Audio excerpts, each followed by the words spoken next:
कभी सोचा है जब युवाओं की खामोशी टूटती है तो उसका शोर कैसा होता है। वो शोर सिर्फ नारों में नहीं होता, वो संसद की दीवारों को हिलाता है, वो सत्ता की कुर्सियों को डगमगाता है और पूरी दुनिया को सोचने पर मजबूर कर देता है। नेपाल हमारा पड़ोसी देश, वहां की सड़कों पर कुछ दिनों पहले यही शोर गूंज रहा था। ये कोई साधारण प्रदर्शन नहीं था, इसे कहा जा रहा था जैन जी की क्रांति। संसद भवन जला दिया गया, प्रधानमंत्री को गद्दी छोड़नी पड़ी और सेना को सड़क पर उतरना पड़ा। कहां से शुरू हुई थी ये आग, क्यों संसद तक पहुंची इनकी लपटें, क्यों प्रधानमंत्री को देना पड़ा इस्तीफा, और सबसे बड़ा सवाल, ये अचानक हुआ क्यों।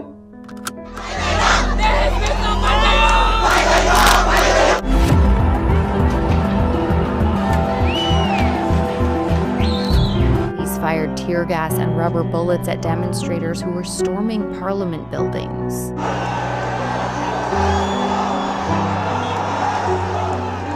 Every corruption in the country from the local level to federal level.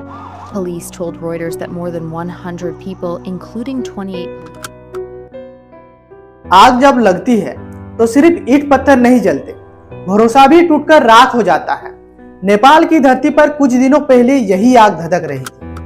जिस संसद भवन में कल तक कानून लिखे जाते थे, आज वही धुएं से लिपटी दीवारें आसमान से सवाल पूछ रहे थे। ये सिर्फ इमारतों का जलना नहीं, ये एक पूरी पीढ़ी का फट पड़ना था। वह पीढ़ी जिसे दुनिया कहती है जैन जी। सरकार ने कहा सोशल मीडिया पर काबू चाहिए, लेकिन युवाओं ने कहा हमारी आवाज पर ताला मत लगाइए। और फिर सड़कें गवाह बनी। कैसे एक शांत नारों ने पल भर में आंधी का रूप ले लिया। सड़कों पर नारे गूंजे, लाठियां चली और आंसू गैस छोड़े गए। और फिर वो हुआ जिसकी कल्पना भी किसी ने नहीं की थी। Corruption, a lack of economic opportunities, and a recent social media ban.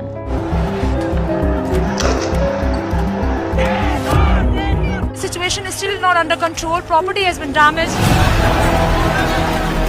The protest over a social media ban has exploded into full-blown chaos. Nepal एक ऐसा देश है जहां की राजनीति हमेशा उथल पुथल रही। 2006 में राजतंत्र का अंत हुआ और लोकतंत्र आया, लेकिन लोकतंत्र आने के बाद भी नेपाल स्थिरता को तरसता रहा। पिछले 2 दशकों में प्रधानमंत्री बदलना वहां के मौसम बदलने जैसा रहा। हर कुछ साल में नई सरकार, नए वादे और फिर वही निराशा। भ्रष्टाचार बढ़ा, नौकरियां घटती गई, युवाओं का भविष्य अंधेरे में डूबता गया। और फिर वह फैसला आया मानो जिसने आग के चिंगारी को हवा दे दी हो। जब हालात पहले से बिगड़े हो, तब अगर सरकार सोशल मीडिया पर पाबंदी लगा दे तो समझिए आग लगाने के लिए भी खुद ही हवा चलने लगी हो। क्योंकि आज का युवा जानता है कि इंस्टाग्राम, बिस्कॉट और टिकटॉक जैसे सोशल मीडिया प्लेटफॉर्म सिर्फ मस्ती करने का जरिया नहीं, बल्कि उनकी आवाज है। और जब आवाज को दबाई जाती है तो सन्नाटा नहीं, तूफान जन्म लेता है। Kathmandu is on fire. Tear gas gun. Nepal में जो कुछ 2 दिन में हो गया, वो गुस्सा अंदर ही अंदर लंबे समय से।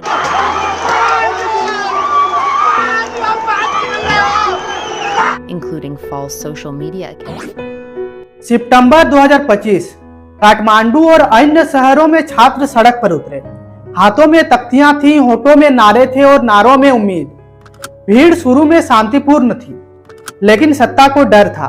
पुलिस पहुंची, लाठियां चली और आंसू गैस छोड़े गए।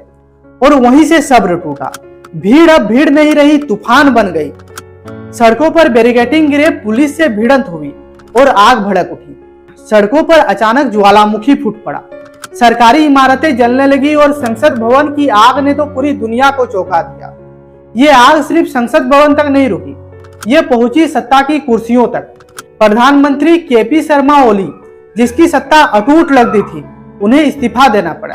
लेकिन क्या प्रधानमंत्री का जाना समाधान था, या फिर यह भी एक सत्ता का नया खेल था? क्योंकि इतिहास गवाह है, नेताओं का जाना समस्या का समाधान नहीं होता। अगर व्यवस्था वही रहे तो चेहरा बदलने में क्या फर्क पड़ता है।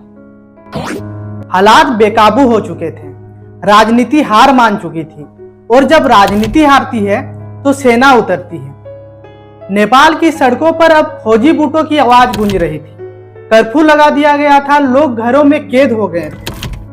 लेकिन सवाल ये था कि क्या आंदोलन यहीं रुक जाएगा? नहीं, क्योंकि ये आंदोलन जितना सड़कों पर था उतना ही स्क्रीन पर भी था। डिस्कॉर्ड सर्वर पर रात रात भर मीटिंग होती रही। कहाँ रैली निकलेगी, कौन बोलेगा, अगला इंटराइम नेता कौन होगा। ये शायद दुनिया का पहला बड़ा आंदोलन था जो डिस्कॉर्ड और इंस्टाग्राम से लड़ा गया।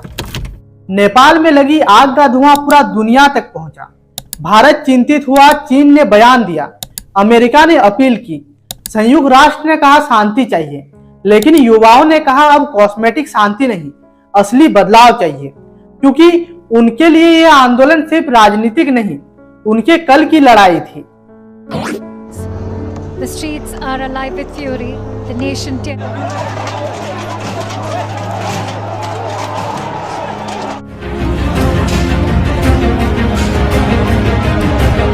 KP Sharma Oli government and a recent ban on 26 major social. आज नेपाल एक चौराहे पर खड़ा है। एक तरफ पुरानी राजनीति का रास्ता जहां सत्ता बदलती है लेकिन हालात वही रहते हैं, और दूसरी तरफ जैन जी की नई सोच का रास्ता, वह सोच जो कहती है अब की बार कॉस्मेटिक बदलाव नहीं, असली क्रांति चाहिए। सोचिए जरा, आप नेपाल के एक 20 साल के युवा हैं, आप बेरोजगार हैं, आपका भविष्य धुंधला है, और आपकी हाथ से वो मोबाइल ऐप भी छीन लिया जाता है जो आपकी आवाज है। तो क्या करेंगे आप? चुप बैठेंगे? शायद नहीं। इसीलिए हजारों युवाओं ने फैसला लिया, अब और नहीं, अब की बार बदलाव जरूरी है। ये वही आवाज है जो दुनिया के हर कोने में गूंज रहा है। हर वो युवा जो बेरोजगारी से जूझ रहा है, हर वो नागरिक जो नेताओं के चाल से परेशान है, वो नेपाल के इन बच्चों में अपनी परछाई देख रहा है। नेपाल की ये आग सिर्फ नेपाल की नहीं है, ये आग हर उस देश की है जहां युवा अपने सपनों से समझौता करने को तैयार नहीं।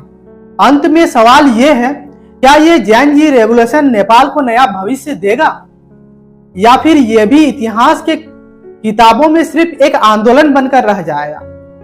जवाब तो आने वाला वक्त ही देगा, लेकिन आपके लिए सवाल यही है कि आपको क्या लगता है। कमेंट में अपने राय जरूर लिखिए, क्योंकि लोकतंत्र सवाल पूछने से ही जिंदा रहता है। धन्यवाद।